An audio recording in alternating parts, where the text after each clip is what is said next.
grade 10 geography class. In today's class we are going to discuss chapter number 1 resources and development, and today's session will be session number 2.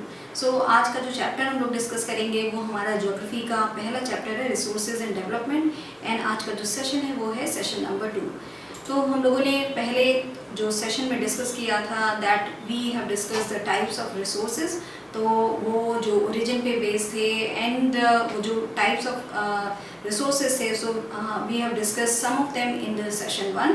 So we are just going to continue on that. So on the basis of the status of development जो resources को classify किया गया है that is potential resources हैं. And so potential resources are which are found in a region but have not been utilized.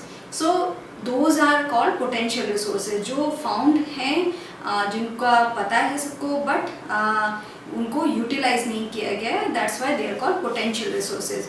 For example जो है जो western parts of India particularly Rajasthan और गुजरात में जो है वहाँ पे resources are found but not yet utilized, तो उनको बोलते हैं potential resources. Developed resources, resources which are surveyed and their quality and quantity have been determined for utilization. तो developed resources वो होते हैं जो कि जिनका सर्वे किया जा चुका है एंड उनकी क्वालिटी एंड जो क्वांटिटी है वो डिटरमिन की जा चुकी है कि उनका जब यूटिलाइजेशन होगा तो how will be the quality and also the quantity कितनी है resources, how much in quantity they are available, वो सब जो है वो डिटरमिन किया जा चुका है. The development of resources depends on technology and the level of their feasibility. तो जो एक resources का development होता है वो बहुत कुछ निर्भर करता है टेक्नोलॉजी पे कि how it will be derived and उनकी क्वांटिटी क्या होगी, then उनकी क्वालिटी क्या होगी.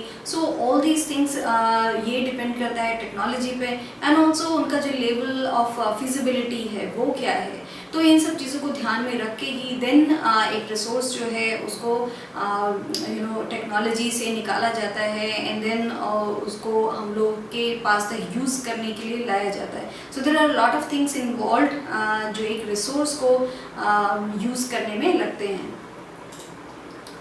Now for the stocks are materials in the environment which have the potential to satisfy human needs, but human beings do not have the appropriate technology to access these are included among stock. तो stock क्या होते हैं कि वो material हैं environment के जो कि पोटेंशियल रखते हैं ह्यूमन नीड्स को सेटिस्फाई करने का.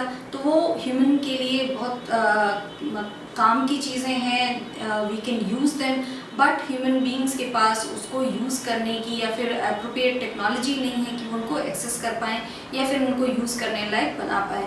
सो वो सारी जो चीज़ें हैं कि these are potentially human being की ज़रूरत के हैं but we don't have the technology to access them, they are all called, उनको क्या बोलते हैं, उनको बोलते हैं स्टॉक.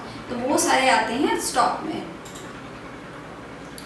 रिजर्व्स जो होते हैं, reserves are the subset of the stock. जो रिजर्व्स हैं वो सबसेट होते हैं स्टॉक का which can be put into use with the help of existing technical know how but their use has not been started. तो जो एक reserves थे उनको we do not have the technology to access them, but जो stocks थे we do not have the technology to use them or to access them, but reserves जो हैं they are subset of the stock हैं और उनको we can put it into use by जो उनका technical know-how है. so we already have the technical know-how of that, but their use जो है उनका वो अभी शुरू नहीं हुआ है. so those are reserves. जो resources होते हैं those are reserve resources. These can be used for meeting future requirements. तो उनको एक रिजर्व में रखा जाता है एंड जो फ्यूचर रिक्वायरमेंट्स होंगी then at that time we can use them. So we have the technical know-how but we are not using them right now.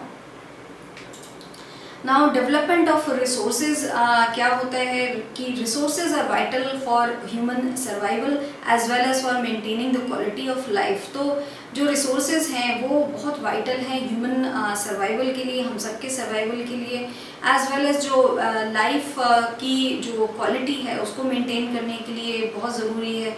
All these things जो environment में हैं these are all resources. We are also part of resource जो है। तो ये सारी चीज़ें जो है एक मेंटेनिंग जो क्वालिटी ऑफ लाइफ है उसके लिए बहुत ज़रूरी है। It was believe that resources are free gifts of nature. तो भी ऑल्सो हम लोगों ने बात करी अर्लियर जो सेशन में कि जो रिसोर्सेज हैं उनको माना जाता था कि these are gift from nature and हम लोग उनको जितना चाहें उतना एक्सप्लॉइट कर सकते हैं, बट ऐसा नहीं है।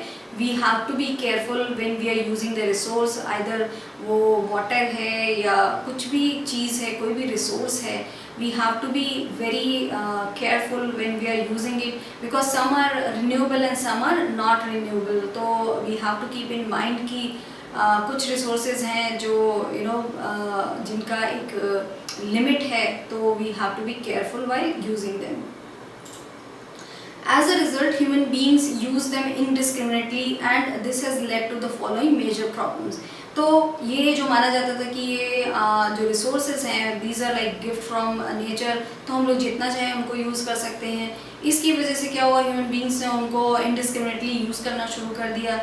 लाइक फॉर एग्जांपल आप देखें वाटर हम लोग देखते हैं अपने घरों में बहुत सारा मिसयूज़ भी होता है पानी का।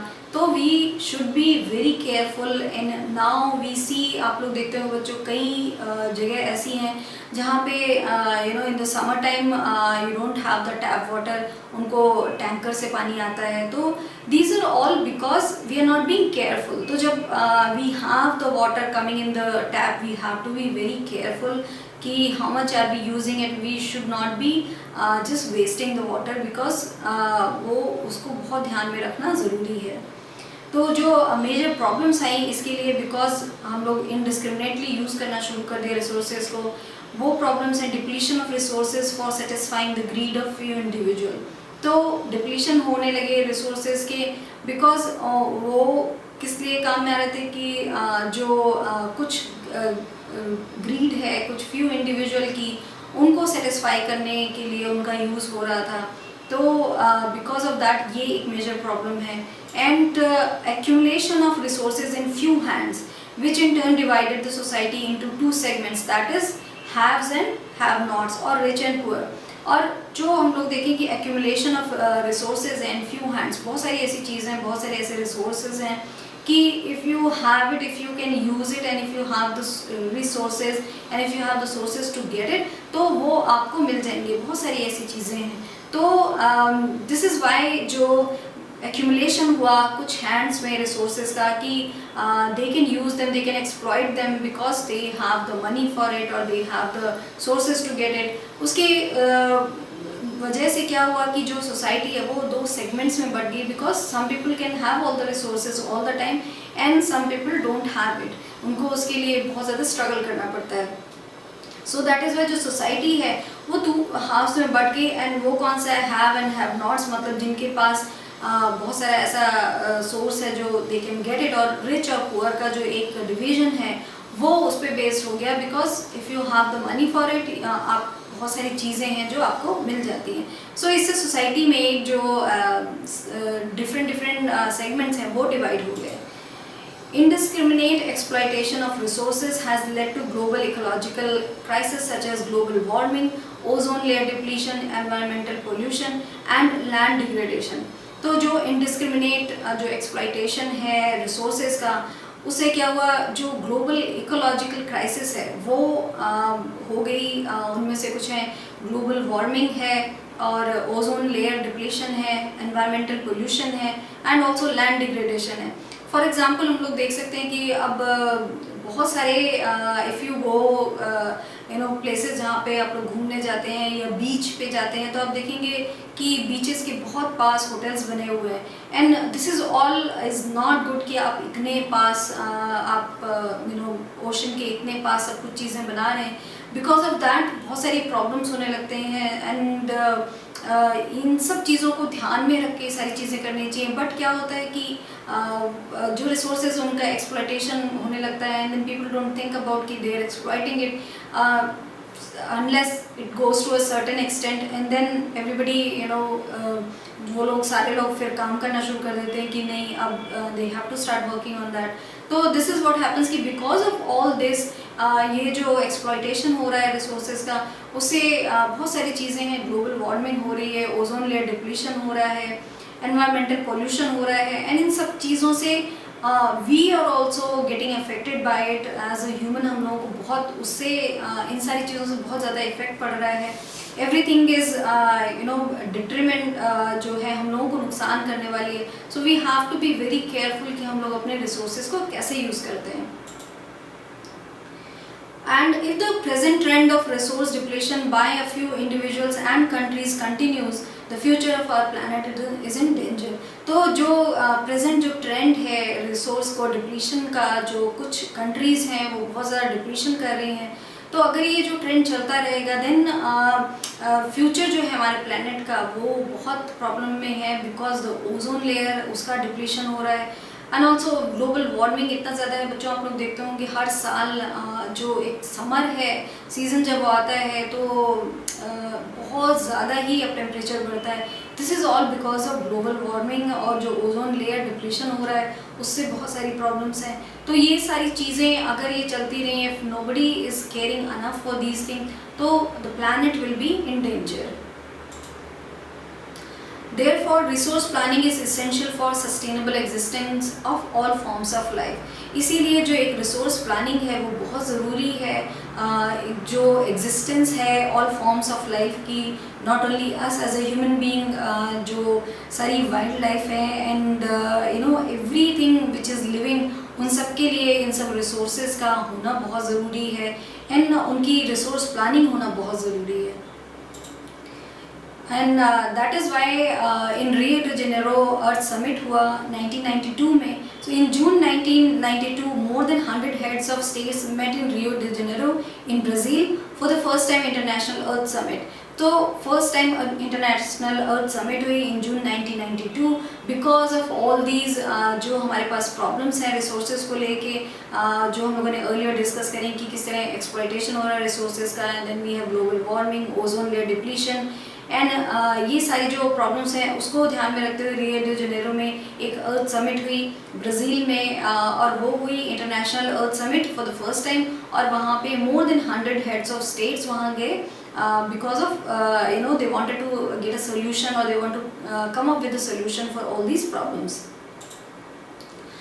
So the summit was convened for addressing urgent problems of environmental protection and socio-economic development at the global level. तो जो ये summit थी वो किस लिए convene की गई थी कि जिससे जो urgent problems हैं environment की और environment को जो protection करने के लिए what steps all the countries should take, उसके लिए ये एक जो summit है वो बुलाई गई, and सो दैट हम लोग ये जो रिसोर्स डिप्लीशन हो रहा है एंड ऑल्सो रिसोर्सेज का एक्सप्लॉयटेशन है उसके लिए all the countries can do something about.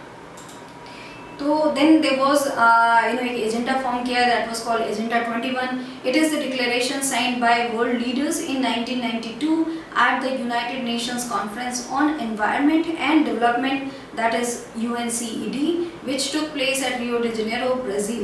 So ये एजेंडा 21 में ये क्या है, ये एक डिक्लेरेशन है जो साइन किया गया वर्ल्ड लीडर्स के द्वारा इन 1992 रियो डी जेनेरो में, एंड जो था United nation conference on environment and development. तो ये फर्स्ट टाइम हुआ, हम लोगों ने डिस्कस किया 1992 में, और फिर वहाँ पे एक एजेंडा 21 है उसको साइन किया गया, so that all the countries can come together and work for the welfare of everybody. जो रिसोर्सेज हमारा है उनको कैसे डिप्लीशन से बचाएं, and how we can make sure कि एक्सप्लॉयटेशन है वो रिसोर्सेज का ना हो। So this is all that we have discuss in this session, कि जो रिसोर्सेज हैं किस तरीके से डिवाइडेड हैं बेस्ड ऑन कैसे रिसोर्सेज ओरिजिन पे बेस्ड हैं, and all these things we have discuss कि किस तरीके से रिसोर्स का जो एक्सप्लॉयटेशन है उसको रोकने के लिए then there was a summit in Rio de Janeiro in Brazil in 1992 so that we can fight against the exploitation of resources. So this is all that we have discussed in this session. Thank you.